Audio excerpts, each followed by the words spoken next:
존경하는 국민 여러분, 그리고 주호영 부의장님, 선배 동료 의원 여러분, 더불어민주당 광주 서구을 국회의원 양분함입니다. 제가 지금부터 국민 여러분이 궁금하신 점을 대신해서 질의하도록 하겠습니다.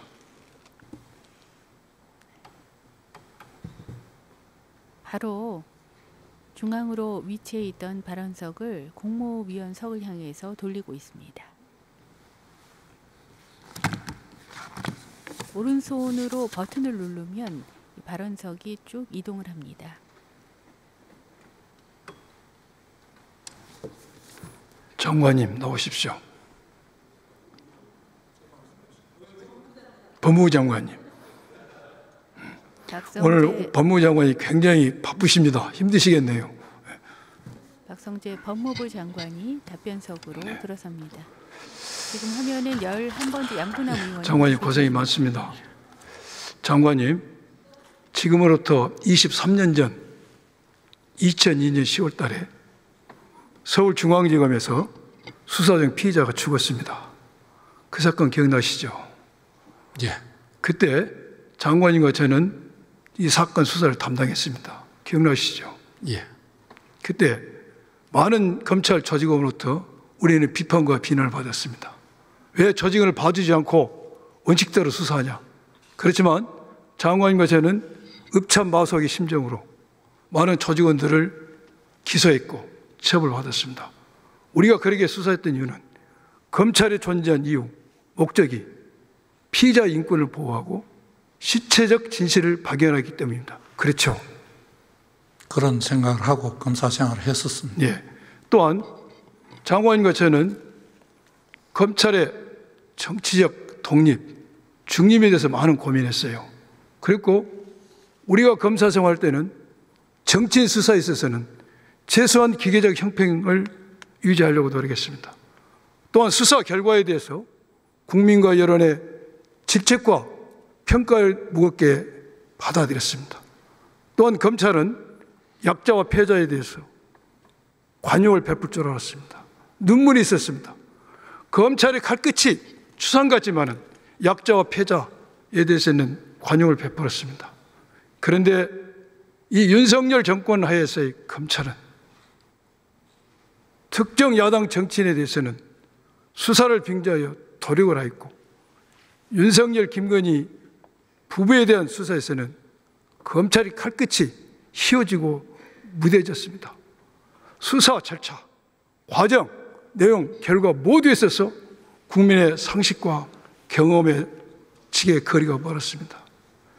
검찰의 칼끝은 국민의 비판과 여론에 대한 두려움도 없었고 보이지 않았고, 또한 약자나 패자에 대한 관용도 눈물도 없었습니다. 오직 윤석열, 김건희 부부에 대한 충성심만이 보였습니다. 더 나아가 현재 내란이 발생한 후 내란죄 수사에 있어서 검찰은 내란죄 주체가 아니라 내란죄 공범인가 아닌가 하는 국민으로부터 많은 의심을 받고 있습니다. 검찰이 들어보세요. 검찰이 어쩌다 이런 평가를 받게 됐는지 매우 개탄스럽습니다. 저는 검찰과 대척점에 있는 더불어민주당 국회의원이지만 검찰에 오래 근무했던 사람으로서 검찰이 국민의 검찰로 돌아가기를 애간장을 탄의 심정으로 간절히 부탁드립니다. 장관님, 검찰을 국민의 검찰로 돌릴 수 있도록 하실 수 있죠. 도와주십시오. 꼭 그러게 되길 바랍니다. 장관님은 탄핵이 됐다가 복귀가 됐습니다. 탄핵 기간 동안에 탄핵을 발의해서 소추했던 야당에 대해서 많이 서운해하셨을 겁니다. 그 인지상정입니다. 그런데 윤석열 정권 하에서 이 정권은 41번에 걸친 거부권 행사를 했습니다. 의회를 무시했습니다. 야당을 정치적 파트너로 인정하지 않았습니다. 독선을 벌였습니다. 또한 자료를 넘겨서 보고 감사원, 양분함 의원, 검찰, 경찰, 방송 시민을 동원해서 국민의 기본권을 침해하고 억압했습니다. 이런 상황에서 우리 야당이 할 수 있는 것은 탄핵밖에 없었습니다. 동의 안 하셔도 괜찮습니다. 답변 안 하셔도 됩니다. 장관님, 제가 구체적인 질문 몇 개 드리겠습니다. 지금 장관님께서는 여러 오늘 질의에 나오신 의원님들로부터 12월 4일 모임에 대한 질문을 받고 있습니다. 이 질문에 대해서 장관님께서는 국정팀에 나오셨어도 이것은 아무런 의미가 없는 모임이었다. 사직원 입장에서 얼굴 한번 보자 해서 만났다라고 이야기를 했습니다. 그러게 아셨죠? 그리고 지금도 그 주장은 유지하고 계신 것이죠. 그렇습니다. 1차 계엄의 정의라든지 2차 계엄을 모의한 적이 없다고 말씀하셨습니다. 그런데 이 해동 직후 거기에 가신 네 분이 전부 휴대폰을 변경하셨죠. 저는 안 했습니다. 장관이 안 하셨습니까? 예.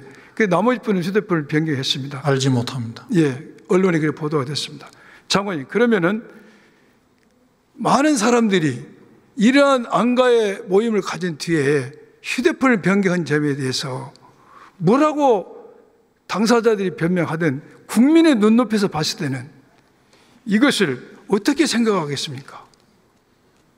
국민이 의심한 게 무리입니까? 장관님 생각을 좀 듣고 싶습니다. 저는 그 의심 부분이 뭐를 했다는 건지가 분명하지 않고 아무런 근거가 없다고 생각을 합니다. 저 역시 그 이후로 휴대폰을 압수당할 거로 생각하고 내용만 일부 옮겼을 뿐인데 그 내용조차도 누구인데 말한 적이 없는데 언론에 보도가 됐습니다. 다 휴대폰 바꿨다고. 저는 다른 사람이 어떻게 했는지 알지를 못하고 그날 저녁에 비상계엄 2차 비상계엄 모의라든지 어떻게 구체적으로 대응한다든지 그런 말을 할 상황도 아니었고 그 내용을 저희들조차도 알지도 못하는 내용이었습니다. 예, 좋습니다. 장관님도 오랜 세월 검사를 하셨고 저도 검사를 했습니다. 우리가 수사를 함에 있어서 우리의 수사 대상이나 참고인이 어떤 특정한 일이 있고 나서 휴대폰을 변경했을 때 우리는 검사로서 당연히 의심을 했죠. 당연히 의심을 하는 거 아닙니까? 저는 안 바꿨습니다. 아니, 장관님 안 바꾸셨는데 다른 사람이 하셔야 될 거 아닙니까? 예, 좋습니다.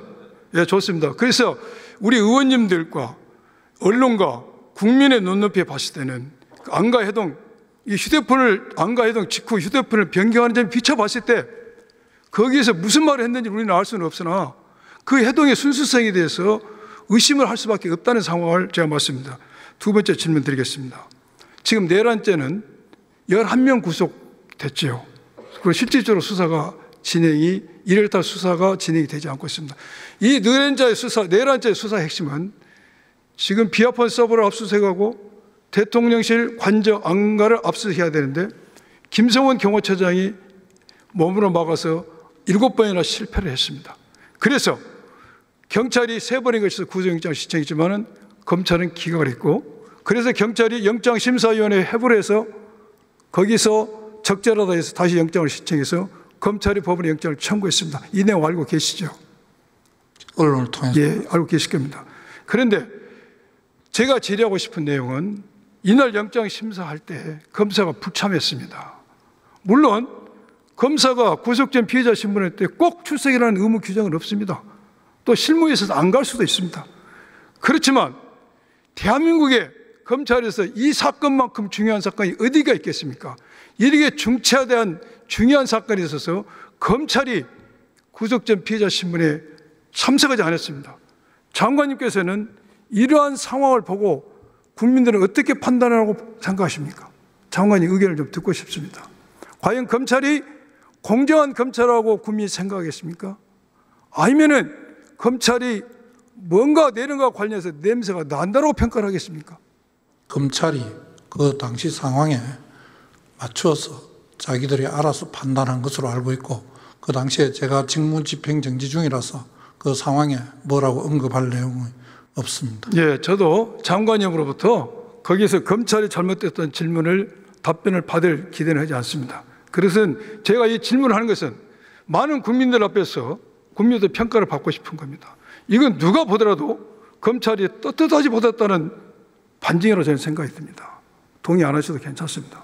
그 다음 내란의 밤 12월 3일입니다. 그때 방첩사에서는 방첩사령관이 정성호 1차장에게 이렇게 전하죠. 너희들은 중앙선관위 가서 압수해놔라. 그러면 검찰과 국정원이 와서 일을 다 처리하니까 너희들은 지원만 하면 된다라고 이야기하고, 그 이야기가 정성호 1차장이 부관들인 8명의 대령에 이야기를 합니다. 이건 다 인정이 된 사실입니다. 그런데 그 일 있고 나서 12월 4일 00시 30분에 대검 과학수사부 과장, 부장검사급이죠. 이 사람이 방첩사 대령에게 통화를 합니다. 이 방첩사 대령이 전화를 받자마자 국정원 책임자에 전화합니다. 방첩사에 전화 받은 사람도 국정에 전화 받은 사람도 보직이 포렌식 책임자다, 전문가입니다. 이렇게 이 점에 대해서 검찰 해당 검사는 이렇게 변명합니다. 안보 전화했다고 합니다. 국민들은 이 안보 전화했다는 것에 대해서 수긍을 할까요? 저는 지금 의원님께서 말씀하시는 그 팩트를 잘 알지를 못합니다. 그래, 모를 수도 있습니다. 그런데 내란이 일어난 밤에 이러한 현재 검사가 방첩사에 전화를 하고 그게 꼬리를 물고 국정원까지 전화가 이어지고 그 전제 사실로 맞아떨어지는 행동을 취한 겁니다. 그래서 장관님 지금 모르시면은 업무에 복귀하셨으니까 이 검사들에 대해서 한번 감찰을 하셔야 될 것 같아요. 지금 모르신다니까 한번 확인하셔서 이 부분에 대해서 감찰을 하는 게 이분들이 정말로 내란에 관련되어 있는지 아닌지를 확인할 필요가 있을 것 같습니다. 감찰 한번 해보시죠. 어떻게 생각하고 계십니까? 무슨 내용 말씀하신지는 알겠는데 예. 그 내용이 내란죄로 볼 만한 혐의가 되는지에 대해서는 저는 지금 퍼뜩 생각이 잘 안 듭니다. 예. 의원님 말씀하신 내용을 참고해서 제가 무슨 일이 있었는지를 다시 한번 확인해 보시고 여기서 적절한 대처가 필요하다고 생각해요. 그런 과정에 있는 그 내란과 관련된 수사에 대해서는 법무부와 제 입장에서는 전혀 관여하지 않고 있어서 그 내용을 지금 모른다 그런 입장이고, 제가 지금 그걸 확인하겠다고 하면 또 수사팀에서는 장관이 수사에 관여한다, 개입한다는 평을 들을 수가 있을 것 같습니다. 이건 중요한 부분이니까 한번 확인해 보시기를 제가 부탁드립니다. 수사팀에서 확인할 거라고 생각합니다. 그리고 오늘 또 여러 번 질의가 나왔습니다. 지기현 판사가 기상천외한 구속기간 산정에 대해서 날이 아닌 시간으로 계산해서 석방을 했습니다. 여기에 대해서 검찰은 즉시 항고 보기서를 접수하지도 않고 즉시 항고할 수 있는 기간이 도래되기 전에 구속 취소를 했습니다. 그리고 나서 일선에서는 다시 날로 구속기간을 계산하라고 지침을 내렸습니다. 이와 관련해서 오늘 장관님께서도 답변을 이렇게 하셨습니다. 구속 취소에 위헌 가능성이 있기 때문에 그렇게 한 걸로 안다라고 답변하셨죠. 그 석방 구속 취소 결정에 두 가지 이유가 있는데 그 이유 때문에 그대로 구속을 유지한다면 앞에 보석과 관련된 거, 구속 집행정지와 관련된 헌재와 법원의 판결 취지에 비추어 보면 구속 상태를 유지하는 것이 불법 구속이라는 혐의를 벗을 수가 없는 경우가 생길 수 있다. 그러면 일단 석방하고 본안 재판 내에서 그 구속의 적부성, 그 다음에 수사권 존부에 대한 적법성에 대한 걸 다투는 게 맞겠다. 이런 생각을 밖에 있으면서 저 했습니다. 좋아요. 저희들이 100번, 1000번 양보하겠습니다. 그렇지만은 천대엽 법원 행정처장도 상급심의 판단을 받아볼 필요가 있는 사안이라고 이야기했고, 또한 지기현 판사 역시도 그 결정문의 행간의 뜻을 보면은 상급심 판단을 당연히 있으리라는 기대하에 그런 결정을 했습니다. 그런데 이제 다 지나간 일입니다. 남은 과정에 보통 항고가 있습니다. 검찰은 보통 항고를 할 수 있음에도 불구하고 즉시 항고를 할 수 있는 사안은 보통 항고를 할 수 없다면서 안 하고 있습니다. 자, 보통 항고가 가능한지 불가능한지는 해봐야 할 거 아닙니까? 그래서 제가 잠깐만요. 예. 그래서 그번에 대해서 장관님께 제가 말씀드리고 싶은 것은 지금이라도 그 구속 취소에 대해서 법률상 보통 항고로 쓰겠습니다. 그래서 보통 항고를 해서 상급심 판단을 받아볼 필요가 있다는 생각이 듭니다. 장관님 말씀해 주십시오. 의원님 아까 비슷한 생각을 저도 밖에 직무정지 상태에서 했습니다만 그 검찰에서 보통 항고를 하지 않은 이유가 뭔지는 제가 정확하게 알지를 못합니다. 그 내용은 제가 한번 확인해 보겠습니다. 한번 장관님께서 그 부분을 확인하셔서 보통 항고를 하시기를 제가 부탁드립니다. 자, 다음은 명태균 게이트에서 제가 질의 좀 하겠습니다. 지금 장관님도 수사를 하시고 저도 수사했습니다. 윤석열 전 대통령과 김건희 여사가 공천에 개입했다는 증거는 이미 육성 녹음 파일에 나왔고 작년 12월 4일 창원지법 작성된 수사 보고에 보면은 더 이상의 증거가 필요 없습니다. 11번째 양부남 의원의 발언 시간이 넘어섰습니다. 마이크가 꺼졌습니다. 답변석에는 계속 법무부 장관이 답변하고 있습니다. 박성재 법무부 장관입니다. 2월 17일 이 사건을 중앙지검으로 보내면서 이렇게 이야기합니다. 100명을 조사했다. 관련자가 전부 서울에 있다. 제424회 국회 임시회 제2차 본회의 정치외교 통일 안보에 관한 질문 11명의 질문 의원이 있었고 11번째 양부남 의원이 계속해서 질문 중입니다. 발언 시간이 추가돼서 마이크가 꺼져 있습니다. 1인당 시간은 답변 시간 제외하고 12분이 주어집니다. 전부 서울이 때문에 김건희 여사 사건을 중앙지검에 이것은 국민을 무시하는 처사입니다. 여기도 제가 양보하겠습니다. 현재 이분할 화면 왼쪽의 답변자, 오른쪽의 질문자의 얼굴이 나오는 이분할 화면으로 계속 진행되고 있습니다. 왜 검찰은 김건희 여사 관련하면 이렇게 추진을 못죠? 검찰에서 원칙에 따라서 수사를 진행할 것으로 알고 있습니다. 예, 좋습니다. 또 하나, 윤석열 전직 대통령 공직선거법 관련 공소시효는 2002년 3월 9일 질문을 이어가고 있는 양부남 의원의 왼쪽 가슴에는 국회의원 배지 위에 태극기 배지가 같이 나란히 지금 재직 기간 중 제외하면 2002년 3월 10일부터 5월 9일까지 2개월이 지났고 다시 공소시효가 언제부터 진행됩니까? 금년 4월 4일부터 진행됩니다. 그래서 8월 3일에는 공소시효가 만료됩니다. 공직선거법에 관한 사건입니다. 그런데 지금 공소시효가 만료돼 8월 4일에 만료된 사건이 많습니다. 장관님 제가 부탁드립니다. 민주당에서 제가 민주당 법률위원장을 할 때 작년 9월 5일 날 윤석열 대통령이 오늘 오후 2시 7분에 개의한 본회의가 계속해서 진행되고 있습니다.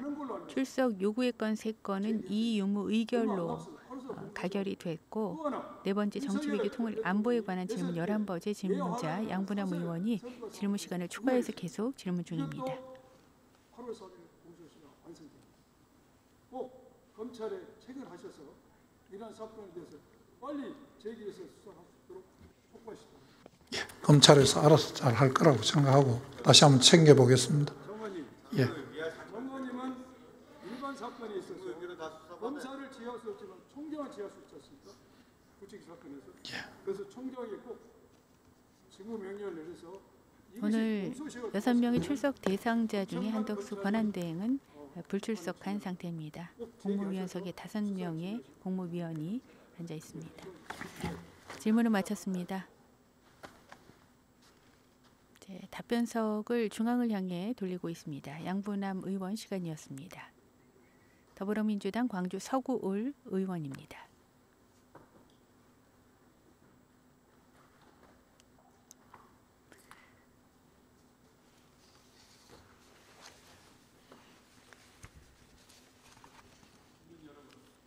국회의원 여러분, 정치에서 대단히 감사합니다. 민주주의는 쟁취하기도 어렵지만은 다시 의장석에는 우원식 의장이 자리하고 있습니다.